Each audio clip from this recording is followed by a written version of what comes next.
It's the Locked On Podcast Network, your team every day. You are Locked On Warriors, your daily Golden State Warriors podcast. Part of the Locked On Podcast Network, your team every day. All right, welcome to Locked On Warriors, everybody, on a Wednesday. I'm Wes Goldberg, Warriors beat writer for the Mercury News. Thanks for listening wherever it is that you are listening on via podcast. Maybe you're watching and subscribed to Locked On Warriors here on YouTube. Locked On Warriors is your daily dose of Golden State Warriors content Monday through Friday. Today, what we're going to talk about is a loaded schedule of workouts that Golden State will be holding for potential draft picks this week. So we've got some workouts today on Wednesday, others tomorrow on Thursday.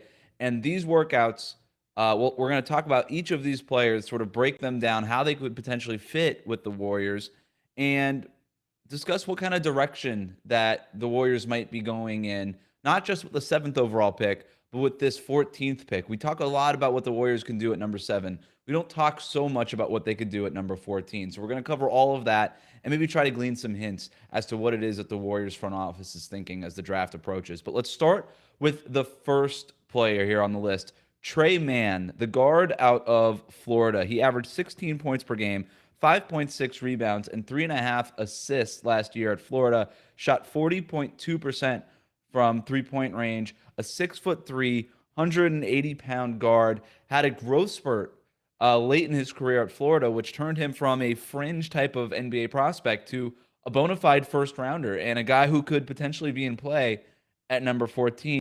A knockdown shooter, smooth, a good handle, a guy who could be a scoring threat at the NBA level, especially from behind the arc. My only thing is, can he play make at a high level, at an NBA level, and can he defend consistently? Because that's also the problem when it comes to Tre Mann, is he's undersized, his fundamentals aren't great, he's a little sloppy on defense. But if you're looking for a guy who can walk in, get you a bucket, make open threes right away on the move or from a standstill, Tre Mann could certainly do that. But there are definitely concerns about his upside. He's not a terrific athlete, right? Not a guy who's necessarily playing above the rim. He's going to be a guy who really does rely on his three-point shot. And in today's NBA, it's not enough to just be able to make threes from a standstill in the corner sometimes. If you're not able to do other things, you have to be able to make shots on the move. And we've seen a lot of careers either be made or broken based on, okay, are you a good three-point shooter or an above-average three-point shooter? Or are you an elite three-point shooter? Because if you're anything but an elite three-point shooter and can't really do these other things, then you're going to have a hard time sticking in the NBA, as important as three-point shooting is. For Tre Mann, look, he's a really good ball handler. He's got experience running the offense. The 3.5 assists in college are not bad. The 5.6 rebounds per game are actually, that's a really good sign. It shows that he plays more physical than maybe his body lets on. But he needs to be able to round out the rest of his game if he's going to end up being worthy of a lottery pick. The next one we want to talk about is Cameron Thomas out of LSU. The Warriors are working him out on Wednesday along with Tre Mann. We'll hear from him later on today. This guy's a natural scorer. 23 points, 3.4 rebounds, 1.4 assists last year for the LSU Tigers. He's 6'4", 210 pounds. He shot 32.5% from three-point range, 88% from the free throw line. The free throw line tends to be a pretty good indicator of a player's shooting ability. So that 32.5% from three-point range, not great, but that 88% from the free throw line gives you hope that he could be a better three-point shooter at the NBA level than he was even in college. This is a score-first guard, like I said. Kind of reminds me of almost a smaller TJ Warren. So if you think about having that kind of player, and he plays like this throwback, physical style of game, he can cut to the rim. He's super athletic. I think, if you're looking for a guy who can maybe back up Andrew Wiggins, if you think Kelly Oubre is out the door, Cameron Thomas makes a lot of sense and could be in play there at number 14, right? If you're looking for a guy who can come in off the bench, has a body to turn into a better defender, like Tre Mann, really sloppy on that end, poor fundamentals, needs to focus in on defense, but the Warriors have a track record of getting the most out of guys on that end. So if they feel like they can get more out of Tre Mann or Cameron Thomas, then either one of those guys could make a lot of sense at 14, of course, depending on who else is on the board. The other name that I want to talk about, and this one's really interesting to me, is Isaiah Todd. So Isaiah Todd last year played for the G League Ignite team. This is the guy who's the 13th ranked prospect coming out of high school, a 5-star recruit, but kind of just fell out, overshadowed by Jonathan Kuminga and Jalen Green for that G League Ignite program, but has a ton of upside. And let's look at some of the his physical stuff. 6'10", over 200 pounds, plays the power forward spot, but shot nearly 38% from 3-point range last year for the Ignite on more than 3 attempts per game. That was a pretty decent sample. He's a good free throw shooter, 81%, I believe, from the free throw line. I don't have that number in front of me, but I think that's accurate.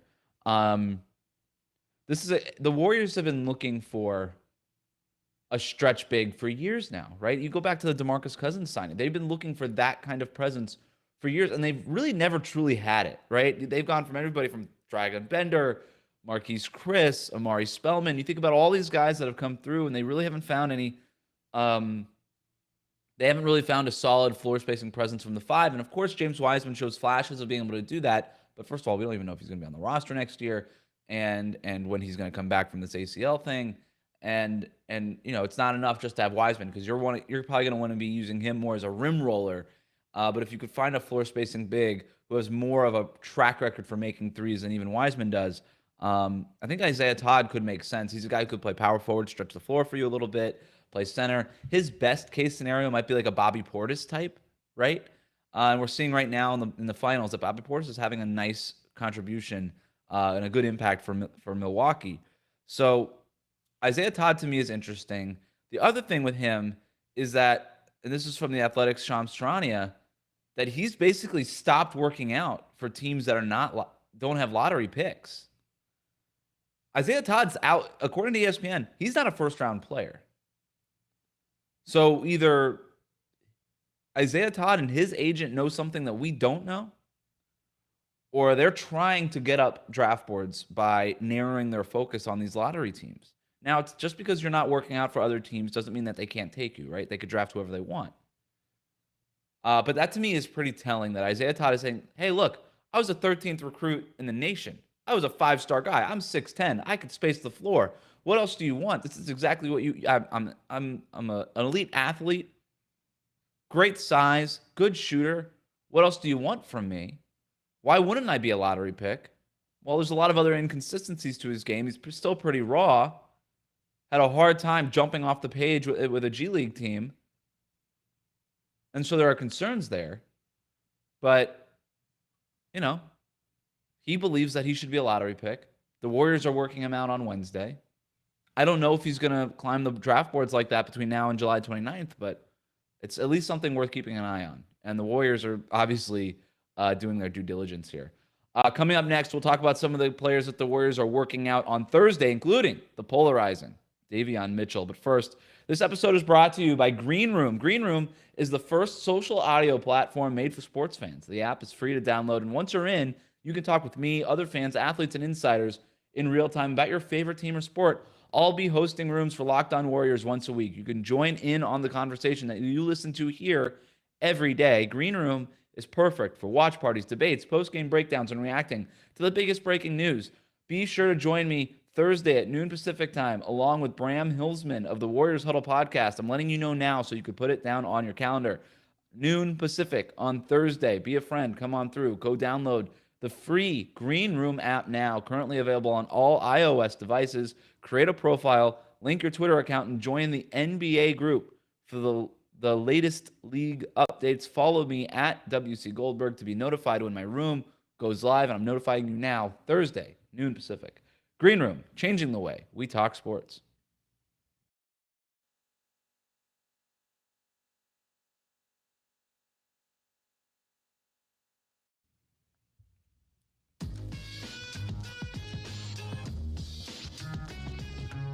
Today on the road to the finals, our NBA Finals coverage is brought to you by Michelob Ultra. It's only worth it if you enjoy it, and at 2.6 carbs and 95 calories, we can all enjoy the games a little bit more this season. continuing along with some of these workouts that the Warriors have scheduled here. So the big one that we got to talk about is Davion Mitchell. And I've talked about Davion Mitchell a lot on this show already, and you guys know that. And you guys know how I feel about Davion Mitchell. I think he would be a home run at number 7. I know that Warriors fans are very split on Davion Mitchell. I got to be honest, man. I don't really know the reason why. Look, if a guy like Scotty Barnes falls to you at 7, yeah, you take him. I am not advocating that the Warriors take Davion Mitchell over everybody in this draft, that they should have him number 1 on their board. But if one of these guys in that top 6 falls to 7, you take one of those guys. I just don't see that happening. And I know that Warriors fans are looking at a lot of other players like Moses Moody, James Bouknight, who Connor and I talked about and debated yesterday's show on the Tuesday. Go check that out if you haven't already. Moses Moody, who the Warriors are working out. We'll talk about him in a moment. Josh Giddey out of Australia. There's a lot of guys that Warriors fans really want. Some Warriors fans just want them to trade out of the pick completely. I understand all of that. I get it. I'm not saying that Davion Mitchell would be the right pick. I'm just telling you right now, based on how these mock drafts are falling, concerning that Kuminga, Barnes, and the other top 4 guys are all probably off the board. And that trading up, by the way, might not be realistic. That these teams that are in the top 6 probably want to stay in the top 6, because I am telling you, there is a noticeable drop-off between the top 6 prospects in this draft and the 7th best prospect, who I believe still is Davion Mitchell. I think he's the 7th best player in this draft. But I recognize that there is a huge drop-off between 6 and 7. I'm not a Davion Mitchell lover. I'm not telling you that he's going to be a Hall of Famer or even an All-Star. I'm just telling you, if the draft falls the way we all expect it to fall, and you're not able to trade up like I expect, then Mitchell makes a lot of sense at number 7. And so I tweet out that the Warriors are drafting Davion or working out Davion Mitchell on Thursday, and the response was like, great on one side, and on the other side they're saying, what are you doing? The sky is falling. Fire everybody. I don't get it. I don't know why you would feel that strongly about Davion Mitchell one way or the other. I'm just telling you, it makes sense at number 7. But I think there's other players that make a lot of sense. I think Moses Moody makes a lot of sense for the Warriors. Now, I don't know that you take Moses Moody at 7. I have some concerns about his upside, right? Here's what the Ringer's Kevin O'Connor writes about Moses Moody. Safe bet to be a productive player for years. His ceiling, however, is unknown. Here are the pluses. Excellent physical dimensions. Uses his strong frame and long arms to alter shots as a help defender near the rim or harass opponents man-to-man on the perimeter. So Moses Moody, 6'6", 205 pounds, averaged almost 17 points per game last year, 5.8 rebounds, 1.6 assists, shot 35.8% from three-point range, 81% from the free throw line. Continuing with O'Connor's evaluation, good stationary shooter, but needs to speed up his release on threes, off screens, and handoffs. Unselfish player who excelled in an off-ball role, does a good job of reading the floor off the dribble to make simple passes using either hand, has intriguing potential as a screener who can thrive on the short roll, capable of pulling up from mid-range after 1 or 2 dribbles, anticipatory rebounder with a nose for the ball, especially on offense, versatile on-ball defender who invites contact from larger players and has the agility to contain smaller, quicker perimeter scorers, intelligent off-ball defender who always seems to be in the right position. So those are the pros. Here are the minuses listed by Kevin O'Connor. Struggled to generate open shots against better defenders. Doesn't project as a primary scorer unless his handle dramatically improves, and lacks the fluidity of players who develop that skill. Lacks a floater. Draws a lot of fouls but doesn't finish well inside. A below-the-rim finisher. Needs to add more touch on his finishes. Lives in the mid-range off the dribble. Needs to extend his range to 3 to hit more one-dribble sidestep shots like high-level role players can. So, like I said, questions about his upside, right? I like Moses Moody. I think if he's there at 14, it's a slam dunk. It's a home run. But for those advocating him at number 7, I just don't know that he has the upside that you can credibly take him at 7. I know that people are debating Davion Mitchell's upside. I think that Davion Mitchell has a ton of upside. I realize that he's 22 years old. I realize that he's 6 feet tall with shoes on. I realize that he's got a 6'4" and a quarter wingspan. I get it all. But he has a playmaking ability and a basketball feel that you can't teach. And when we talk about upside, people too often limit their focus to wingspan and vertical and height and athleticism. That's not the... How many times have you seen an elite athlete flame out of the NBA after 1 or 2 years? You see it all the time. The one thing you don't see is a guy with elite basketball, a high-level basketball feel. Those guys tend to stick in the NBA. With as long as they have a modicum of athleticism, which Davion Mitchell certainly has. People are acting like Davion Mitchell's not an athlete. He's a tremendous athlete. That guy's going to be able to sprint in the open floor. He doesn't play above the rim, but he can get to the rim. It's not like this guy's a slowpoke, right? Like this guy can actually move and get to the basket. Like I said, play in transition, rebound the ball, play make at a really high level. Those guys tend to stick around. Now, maybe they don't have the upside of a Kawhi Leonard or something like that, but man, you see guys with size and great athleticism flame out of the league every single year. They get overdrafted because of all that, and they flame out of the league all the time.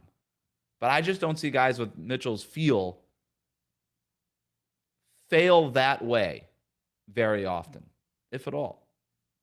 That said, I like Moses Moody. I think he has good feel. I like him a lot. If you're looking for the next Mikal Bridges, you could do worse than looking at Moses Moody.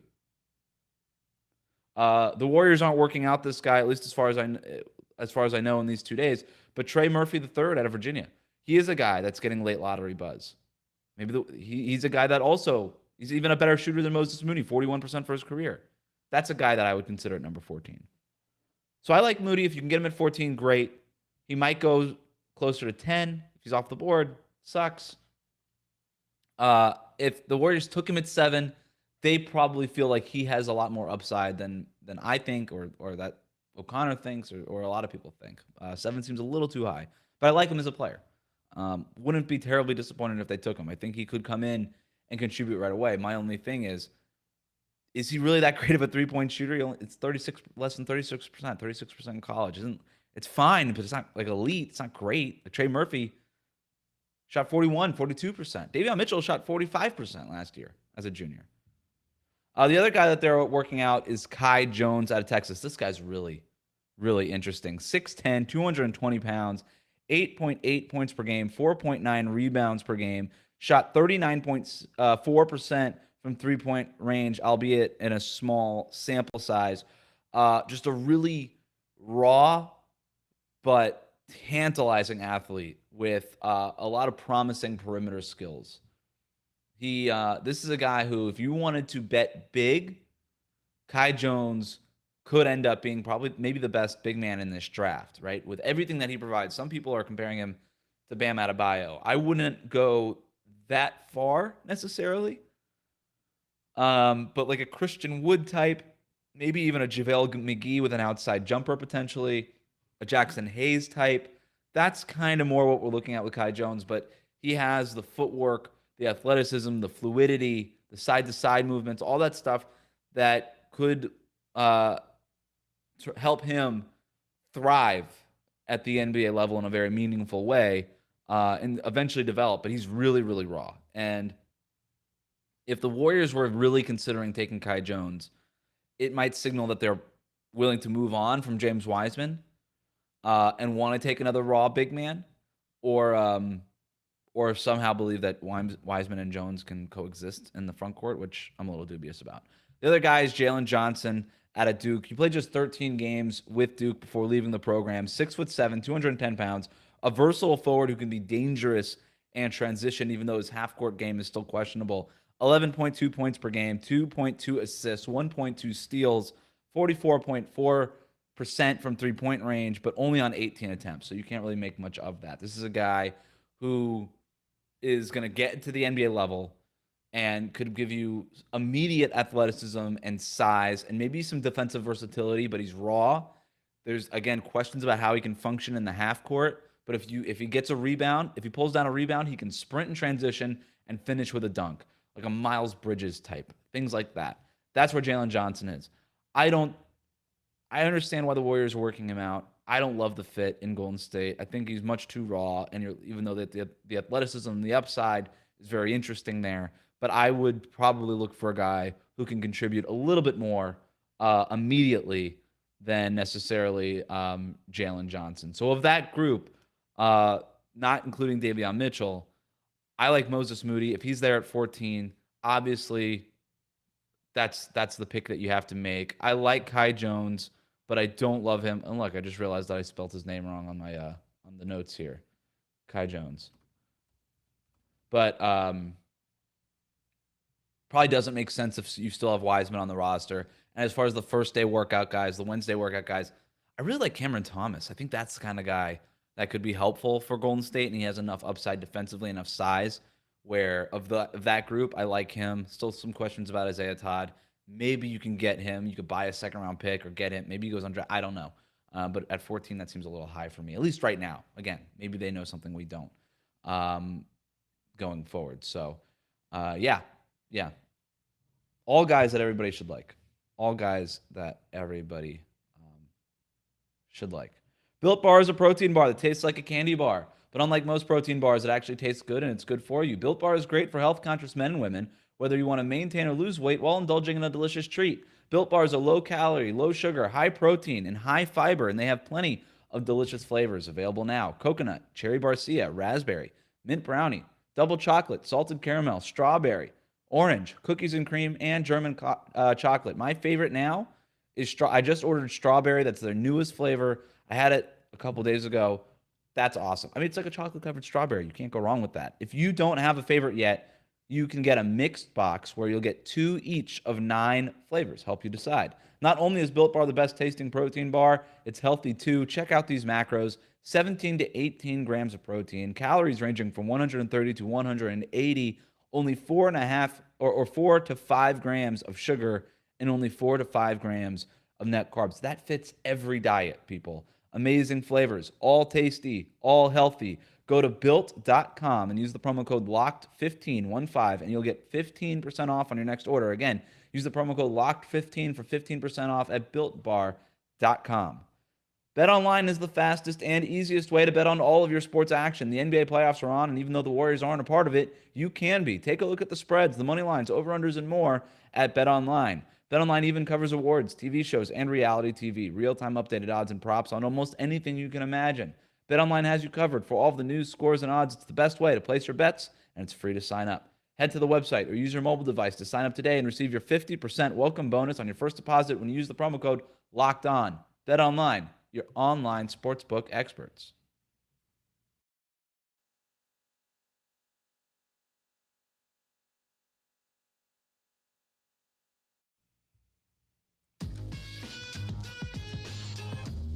Michael Mulder will join me on the podcast Thursday, so make sure to check that out. We will talk about his experience with Team Canada, what he is doing over the offseason, how he hopes to improve next year, and whether or not he'll even be on the Warriors roster. So that is coming up. Subscribe wherever you get podcasts. Subscribe, of course, to Locked On Warriors on YouTube. Very excited about that. Let's wrap up today's show with just kind of analyzing what we can learn from these workouts. Tre Mann, Cameron Thomas, Isaiah Todd, among others, working out on Wednesday. Davion Mitchell, Moses Moody, Kai Jones, Jalen Johnson working out for the Warriors on Thursday. This is the group that could be in play. Some players at 7, some at 14, but this is the group of players that will be in play in the lottery, right? And you compare this group to the workouts that the Warriors have held over the last few weeks before this week, and in prior weeks, it was mostly fringe prospects, guys who could potentially be in play when the Warriors are looking to fill out their G League team in Santa Cruz or maybe fill out their Summer League team for Las Vegas. Now we're really getting to the thick of these guys are going to be taken in the lottery. And who is it that we like? So the Warriors will work out these players. They will interview them all at Chase Center. And they'll have a better idea of where it is that they want to go with these picks at 7 and 14. Now, I don't know how much we could really take away from these workouts other than, hey, they're very strongly considering, probably planning on using number 7 and number 14. That's not to say that they won't trade the picks. They won't trade out. They won't try to trade up or down or whatever. But it's not a guarantee that you can do any of that stuff. They'll see, obviously, what comes across the desk on draft night and before draft night. But they are preparing to make selections at 7 and 14. Now, Davion Mitchell is a guy who very much is in play at number 7. And I talked about that earlier in this week. Reports split on whether or not the Warriors like Davion Mitchell or don't like Davion Mitchell. And I can just tell you, not everybody in that front office is going to have the same opinion on Davion Mitchell. Just the way it is. They're not going to have the same opinion on any prospect. But Mitchell's in play for number 7. He is. Tre Mann, Cameron Thomas, Moses Moody, Kai Jones, Jalen Johnson. These guys are in play for number 14. That's why they're working them out. They're trying to learn more. Now, after these workouts, maybe they eliminate one of these guys. I don't know. But for right now, they're in play. That's why they're working them out. But I do think what we're seeing here is the Warriors are not shying away from the raw prospect, the super athletes, and they're not shying away from potentially taking one of those guys, right? There's been a lot of conversation. Should they take an immediate contributor or should they make the upside play? They have 2 picks. Maybe they go upside with 1 pick and they go long-term potential with another pick. They could certainly do that. And I think they're preparing to do that at number 14 or at number 7. But I don't think it's that simple. It's not that black and white. They're going to have one draft board, right? They're not going to have a draft board full of, hey, here's our immediate contributor draft board, and hey, here's our raw upside play draft board, and let's pick the top guy here and then the top guy here. No, it's going to be one draft board. It's going to be one draft board.